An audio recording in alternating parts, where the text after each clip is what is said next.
Hello everybody, I'm here today with Tracy Marsh, who is our Health and Safety, Human Resource, ESG and everything else director within the company. And one of the things that we've been really passionate about over the course of the last, I guess, 17, 18 months, Tracy, is how do we create a real forward-looking, progressive culture that puts our people right at the heart of everything we do, but also an environment where all of our people feel safe at work and are able to bring their whole selves to work to do their very best work within Flowtech and within the wider group.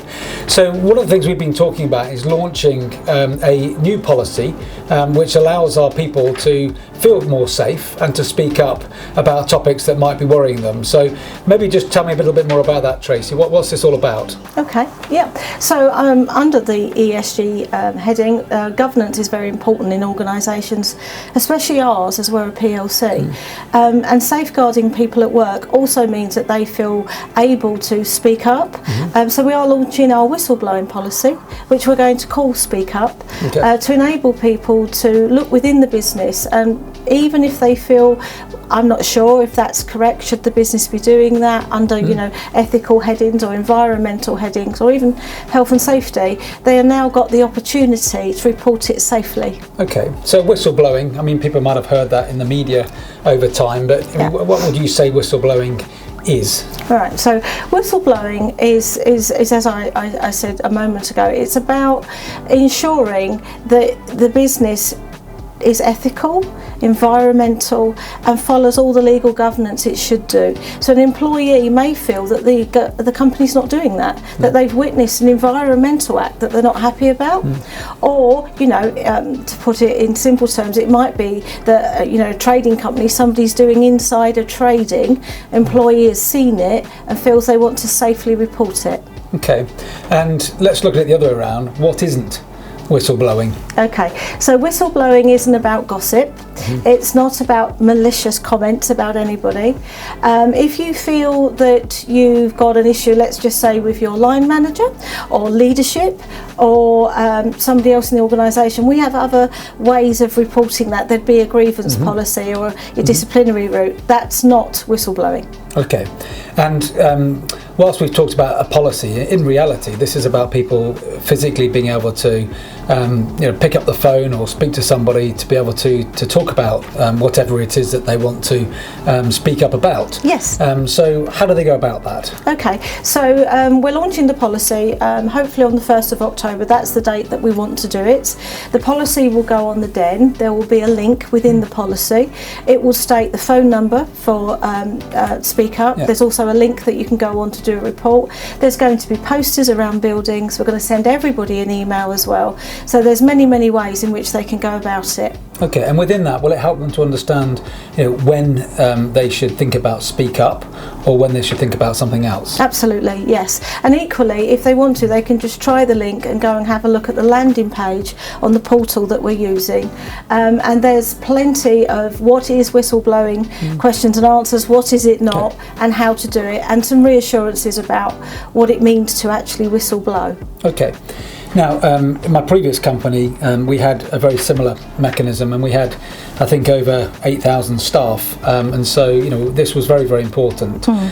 We've got 600 staff, and it's equally as important. It doesn't matter about the size and scale of the organisation, for sure. One of the things that I remember was very emotive to people was really recognising about things being anonymous, and wanting to know that they were safe ultimately in speaking up about something. Totally. So could you help me and help the teams to understand how can they have the confidence that this is anonymous? Yeah, so we've employed an independent outside organisation that will take the calls and deal with the online reports. It's a company called SafeCall. They're used predominantly by a lot of organisations. And first and foremost, whether you're anonymous or not, it will be your choice.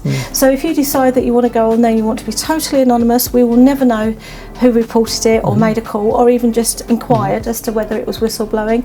Or you can have your name mentioned, but then you're not in the reports should the people that take the call want to come back and talk to you more, or you can be totally transparent. It's entirely up to you. Okay, and what happens then? So safe call. What happens then when you make the call? What happens then? Okay, so first and foremost, the people that take the calls are highly trained individuals.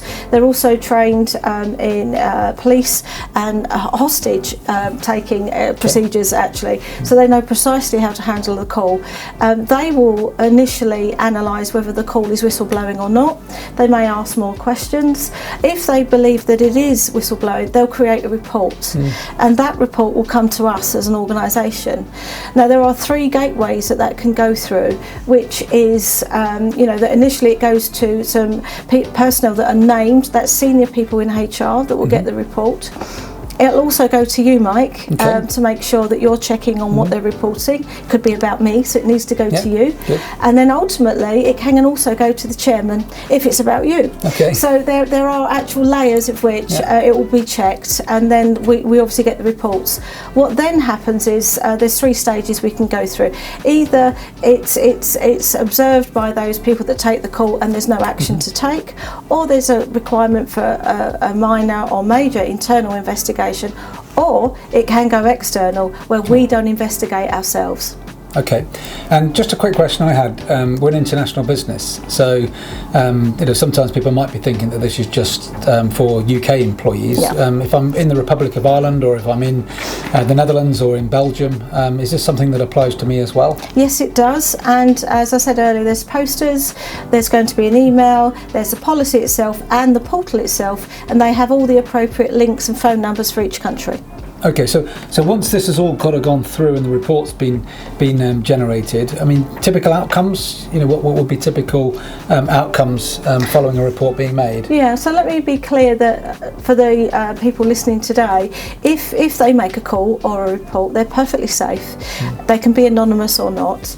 And if they feel after they've made the report that they need some help, they want to feel safer, of course, let's not forget we've got our employee assistance programme, we've got our mental health first aiders, and of course we've got HR, so they are fully protected. The next steps, once any investigations are done, will depend very much on what the whistleblowing was.